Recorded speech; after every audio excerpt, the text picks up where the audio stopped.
So next we're going to get into favorite game, just like the favorite title of all time, period. We're laying it down.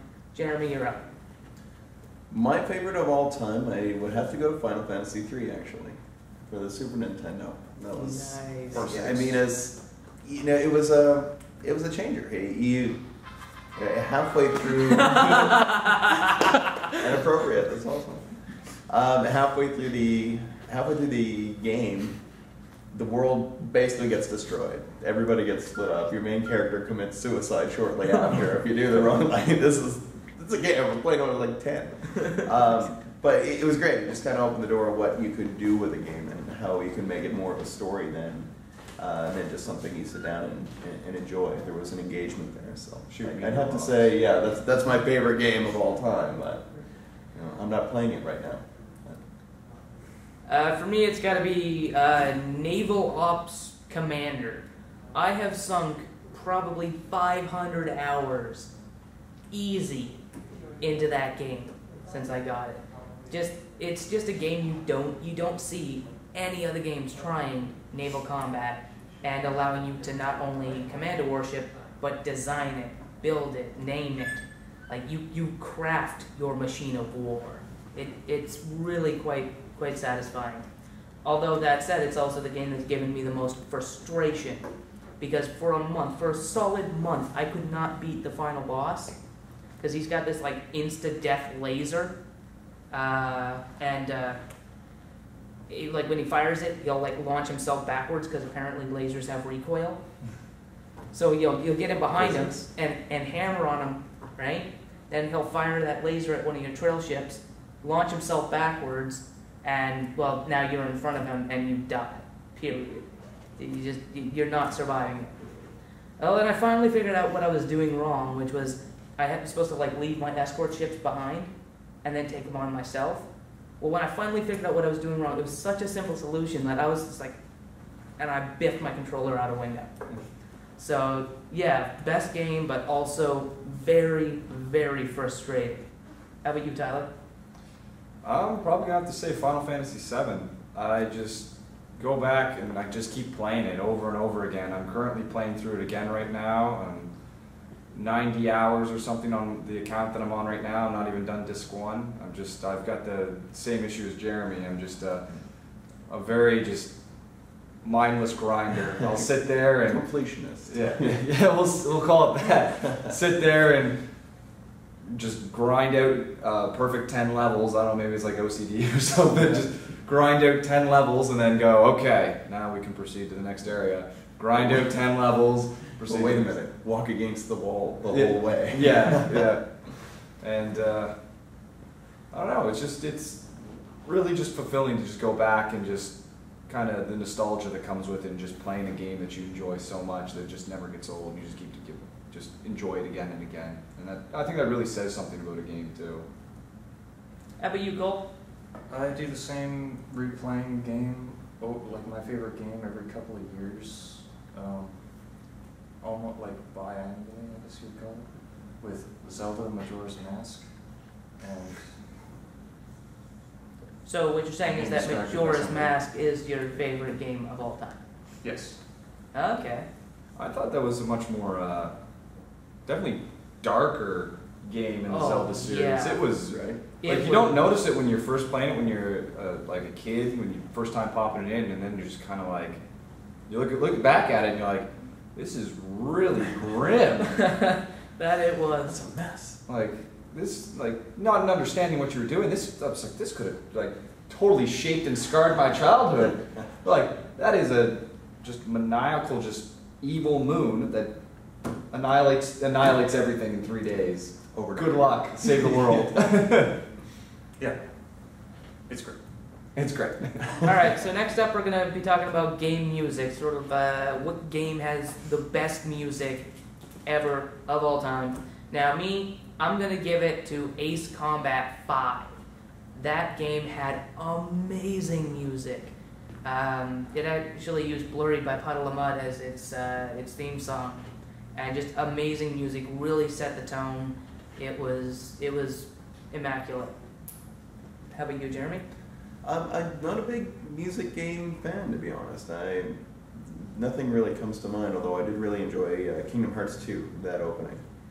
Sanctuary it was called, so I'll just load that up every once in a while. Yeah, that was Watch by the video. Nami Tamaki. Yeah. Yeah, great artist. Yeah, great song. Really caught the idea of the game. How about you?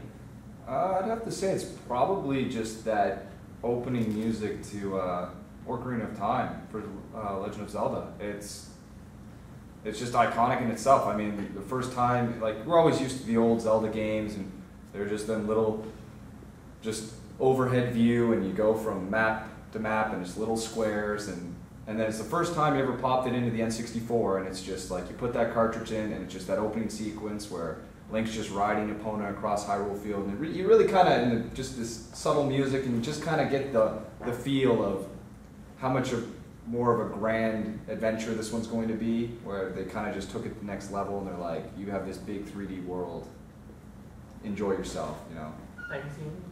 And then just that opening music for that whole sequence, it was just, I don't know, I think it just kind of stuck with me. How about you, Cole? I'm just gonna go with Song of Healing from Majora's Mask, which was full of fond memories for me. I like to listen to that song regularly, actually. So now we're going to talk about what games that we're looking forward to in the future. Sort of what we're looking at developers and saying, make that sooner. Jeremy, you're up. Half-Life 3. Someday. Someday. I doubt it. It's I don't really have a game that I'm looking forward to. My life right now doesn't really allow me to play a whole lot, so anything that's coming up is just an anticipation that I'm going to have to wait another 2 years to look at it anyway. I am looking forward to kind of the game layer that's slowly coming down. When you look at Facebook, you look at Twitter, social media, and how businesses are starting to work now. There's a really good game layer coming over society that I'm excited to see more of. excellent.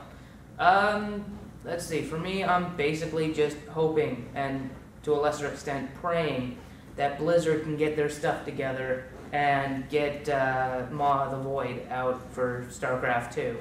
Because they've really been dragging their backside on that one. Because, I mean, I loved Wings of Liberty for StarCraft 2. That was amazing. Like, yeah, it was 13 years of waiting, but worth every minute of it. Like, just an amazing game. How about you?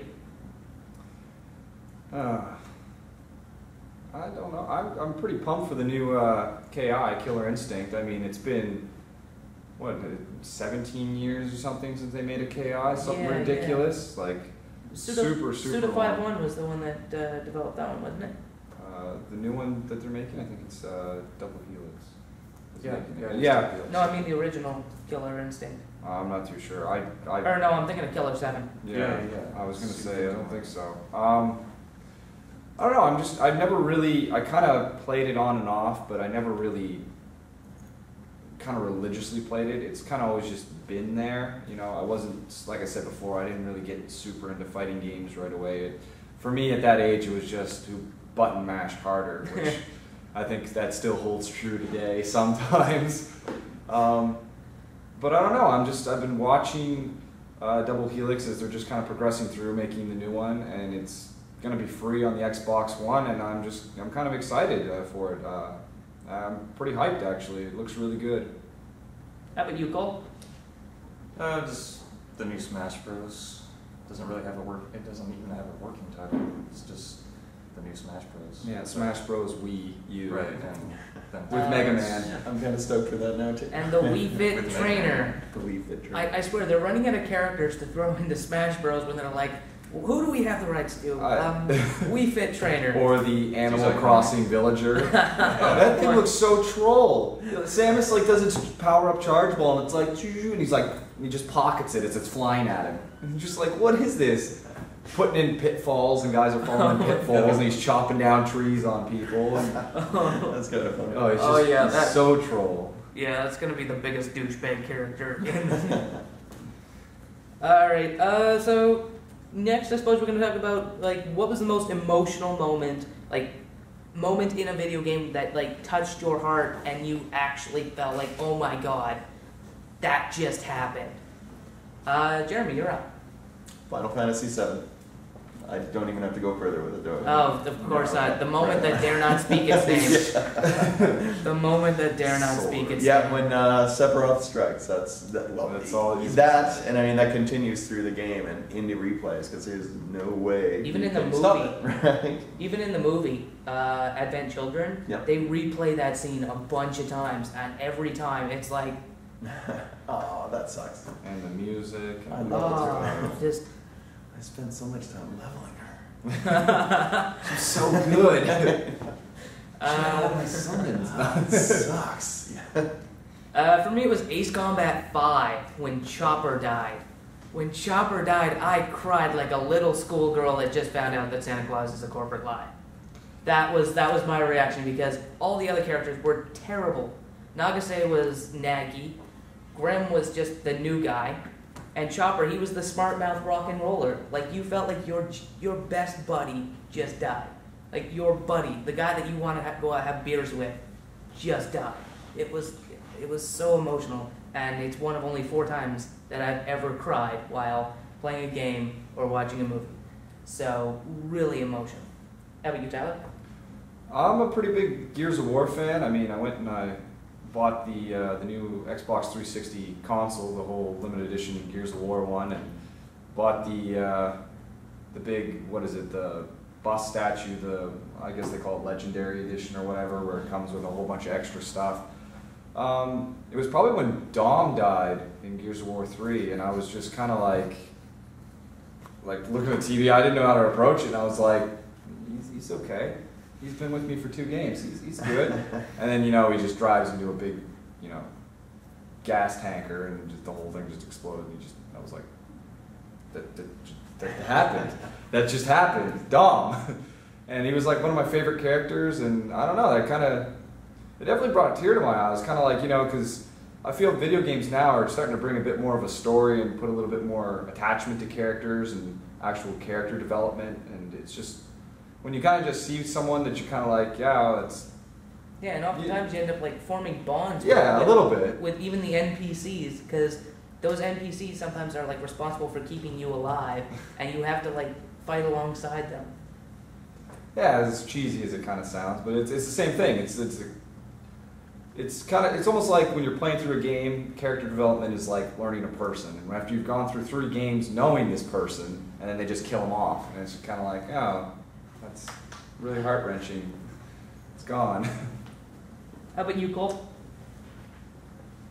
I'm just going to say Majora's Mask at the end of the game when it's revealed that the soul behind the mask of the Deku scrub was actually the son of that, what was he?